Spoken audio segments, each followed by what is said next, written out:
عمیر نے ظاہرہ کو نکال کر بہت ہی غلط کیا ہے اور وہ بہت ہی زیادہ پریشان ہوتا ہے۔ اس کا باپ عمیر کے پاس آتا ہے اور عمیر کو آ کر کہتا ہے کہ تم اس کو یاد کرتے رہو گے تو ایسے ہی پریشان رہو گے، میری مانو تو میں تمہیں ایک مشورہ دینا چاہتا ہوں۔ اور عمیر کو سمجھ نہیں آتی کہ اس کا باپ کیا کہنا چاہتا ہے۔ وہ ایک کاغذ نکالتا ہے اور عمیر کے سامنے رکھ دیتا ہے اور اسے کہتا ہے کہ اس پر سائن کر دو۔ اور جب عمیر وہ کاغذ دیکھتا ہے تو وہ ڈیورس پیپر کے ہوتے ہیں۔ عمیر تھوڑی دیر کے لیے پریشان ہوتا ہے لیکن وہ ظاہرہ کی بے وفائی اور دھوکہ برداشت نہیں کر پاتا اور اسی وجہ سے وہ اپنے باپ کا کہنا مان کر اس پر سائن کر دیتا ہے اور یہ سائن کیا ہوا پیپر اس کا باپ لے کر زویا کے ہاتھ میں دے دیتا ہے اور اسے کہتا ہے کہ یہ ظاہرہ تک پہنچا دو۔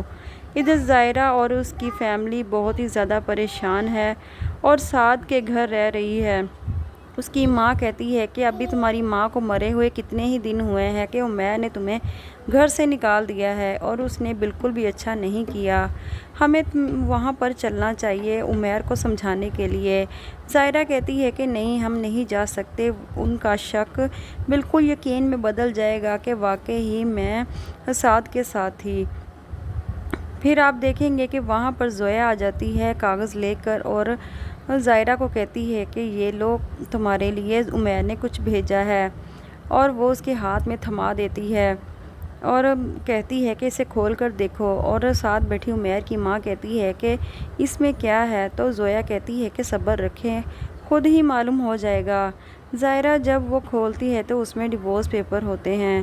وہ دیکھ کر حیران ہو جاتی ہے کہ عمیر اتنا بڑا فیصلہ بھی کر سکتا ہے، اسے سمجھ ہی نہیں آ رہی کہ وہ کیا کرے۔ زویا بہت ہی زیادہ خوش ہوتی ہے ظاہرہ کو اس حالت میں دیکھ کر اور وہ اور باتیں سنا کر وہاں سے چلی جاتی ہے۔ ادھر عمیر کی ماں اور ظاہرہ بہت ہی زیادہ پریشان ہو جاتے ہیں کہ عمیر نے اتنا بڑا فیصلہ کیسے کر لیا، اور سعد کی ماں ظاہرہ سے کہتی ہے کہ ہمیں تمہارے لیے وہاں پر چلنا چاہیے، اگر تم مجھے اپنی امی سمجھتی ہو تو میرے کہنے پر ایک دفعہ چلو۔ ظاہرہ تو نہیں مان رہی لیکن عمیر کی ماں بھی کہہ دیتی ہے کہ ظاہرہ ہم تمہارے لیے اچھا ہی سوچیں گے، ہمیں چلنا چاہیے۔ ظاہرہ اس بات پر غور کرے گی اور ان دونوں کو لے